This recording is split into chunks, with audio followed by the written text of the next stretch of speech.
You have to want it more than other people, not just a little bit more, obsessively more. When they're sleeping, you're working. When they're complaining, you're adapting. When they quit because it hurts, you push through because quitting hurts more. This isn't about talent. This isn't about luck. This is about hunger so deep that it consumes you. Wanting something so badly, you sacrifice what others won't, endure what others can't, and attempt what others don't dare. Yes, there's a price. Relationships will strain. People won't understand. You'll miss out on moments you can never get back. But that's the test. If the sacrifice seems too great, you just didn't want it enough. Someone else wanted it more. Success follows the most obsessed, the people that are willing to do anything to get it, the ones that will stop at nothing until it's theirs. Now listen, there's a season for rest, there's a season for ease, but there's also a season for obsession, laser focus, tunnel vision, where the only thing you see is your future and everything else becomes background noise. Not forever, but long enough to become unrecognizable. You're trying to build something extraordinary and you think it's going to happen by playing it safe,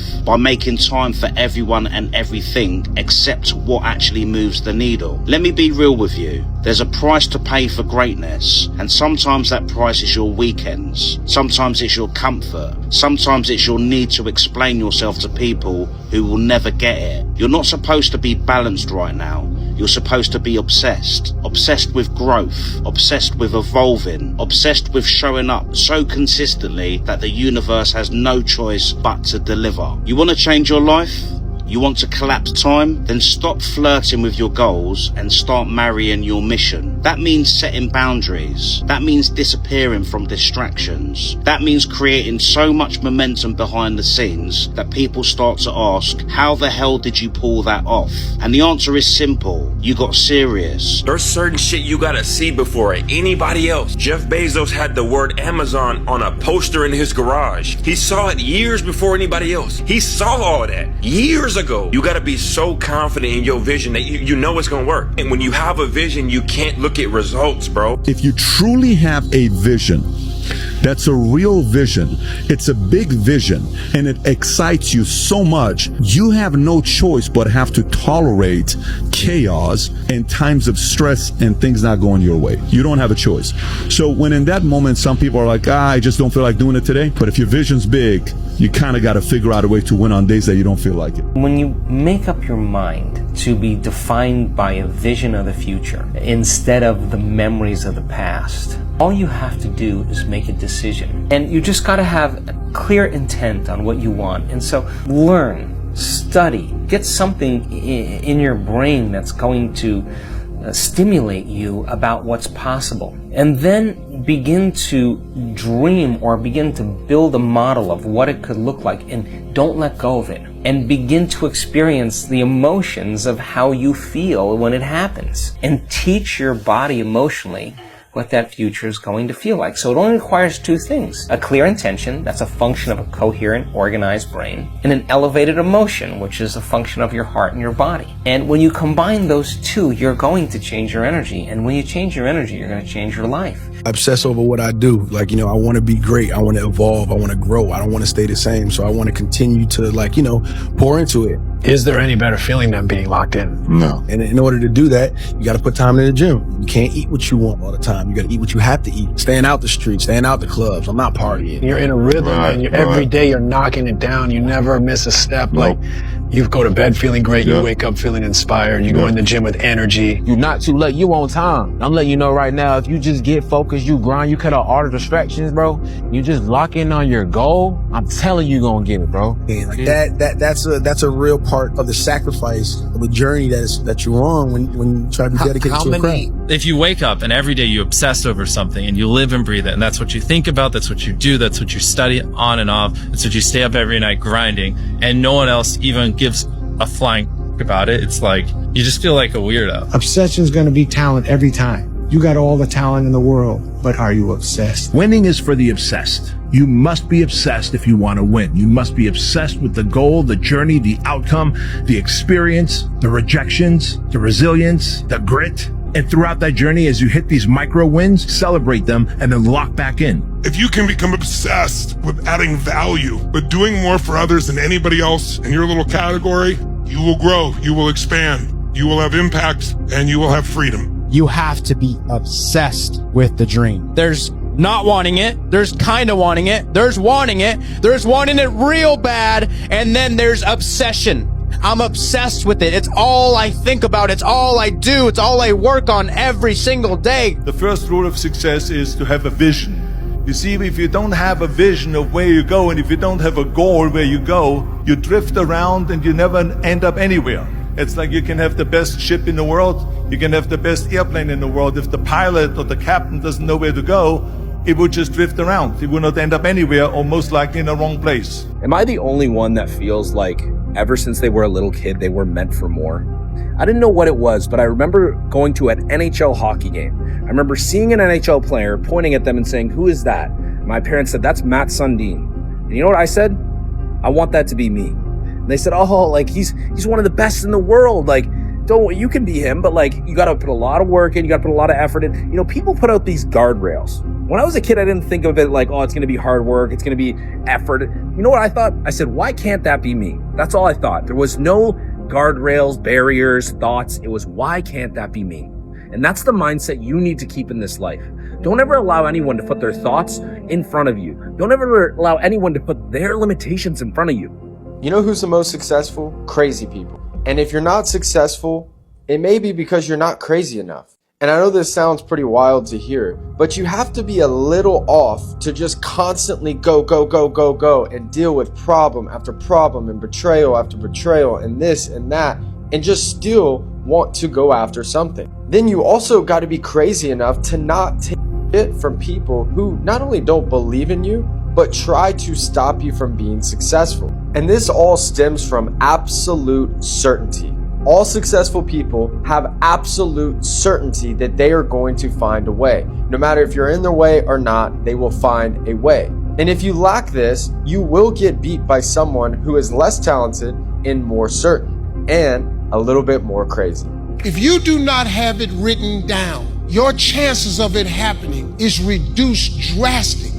It's a principle of success. You have to have everything you want written. It's in the Bible. Habakkuk 2:2. It says, write the vision and make it plain, so that he who reads it will run to it. And even though it tarry, that means take a long time, wait for it, for surely it will come at an appointed time. That's in the Bible. Listen to me. That's real. If you don't think it's real, I dare you to try it. Write everything you want on a piece of paper. If you can think it, you can achieve it. Write it on a piece of paper. Read it every morning and every night. Come back here 1 year from today and see how much of that stuff then came true. That's a promise of yoga. That ain't no theory I come up with. That's all successful people have. You have to write it. Everything I've ever gotten in life, I've written. Hey, bro, when it comes to achieving this dream that you got to be batshit delusional about this happening for you. You got to be delusional when it comes to this, because nobody else is going to believe in your reality that you see in your mind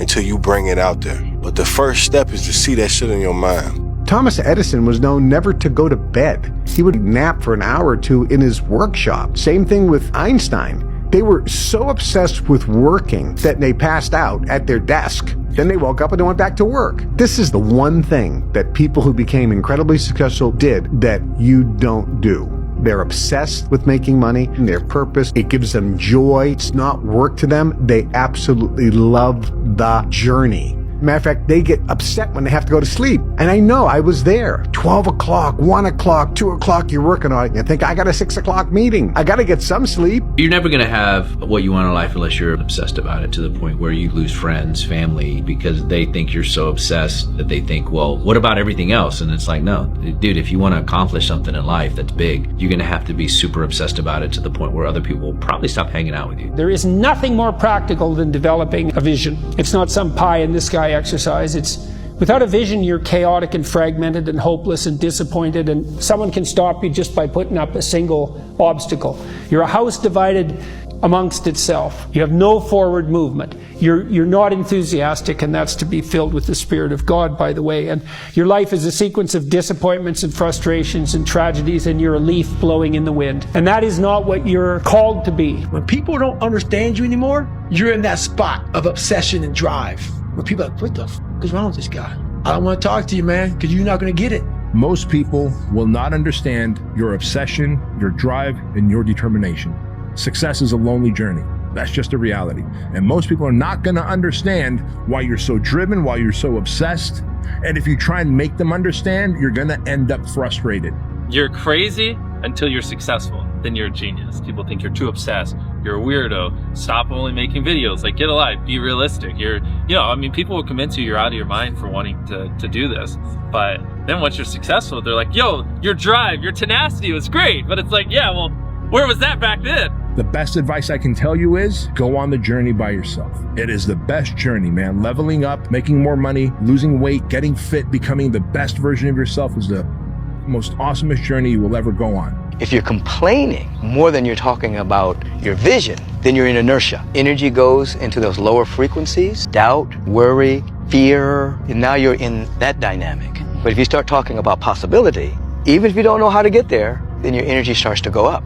What if you ask a what if question? What if all my needs were met? What would I be doing in my life? What if everything is really working together for my good? What if all the bad things that have happened in my life are leading me to activating some great potential in my experience? What if God really is on my side? You ask a what if question and you start to notice little tiny miracles happening in your life. Things start to manifest. You don't know how they got there. 5 years from now, you could have what you need and want, but you have to specify what it is. You don't have to specify perfectly, because as you move towards it, you can improve. You're going to learn along the way, but you got to be aiming in the right direction, vaguely. And then you have to move in that direction to learn what you need to learn as you move in that direction. You need a vision, because people perish without a vision. It identifies the tools and the obstacles, and it gives you a pathway forward. It stops your anxiety and gives you hope. No vision, you're hopeless, fragmented, disunited, and anxious.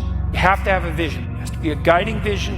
It has to be a uniting guiding vision. You can manifest absolutely anything that you want in this life. You've got to assume that it's already happened. You've got a picture of it in your mind. Mentally, it's already happened. It's happened because I've got the idea in my conscious mind. Your subconscious is paying attention to the words that the conscious mind is saying. The vibration that the mind and body are in is going to dictate what you attract. The universe doesn't give you what you want. The universe gives you who you are. You're the one that's responsible for your dreams, and you're also the person that's in the best position to make those dreams a reality. You have the ability to change the way that you think. You have the ability to change the actions that you take every single day.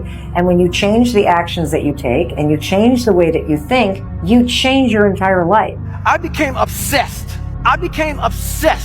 With being the baddest motherfucker that God ever created. Am I that? I don't care. I believe it. And I was trying to tell him, once you become obsessed with something, it's okay to be unbalanced for a while. It's okay. Don't be all this stuff people say, you gotta be balanced. To be the best in the world at what you do. It's not about being a Navy SEAL, people. The best at what you do, you have to be unbalanced to find every bit of energy and strength that you have to pull it off. Because this world we live in is tough. It will beat you down. The world in the life that we live in is the ultimate competitor. You have to envision something that is more powerful than you. Something has to get you out of bed, and you have to create it. It has to be false, because you're not it. You're a fat piece of shit, and that's the reality of it. So you have to create a false reality to live in that, just to get to work on yourself. That's the reality.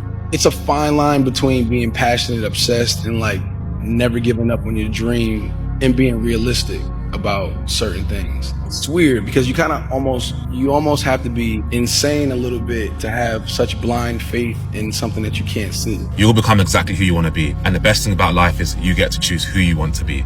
And your job is to fill your mind with things, ideas, information, morals, and beliefs of who you want to be. Every single thing else doesn't matter. Keep your mind focused on what you want and keep your mind off what you don't want, and everything becomes possible for you. Go tunnel vision, and that is how you win.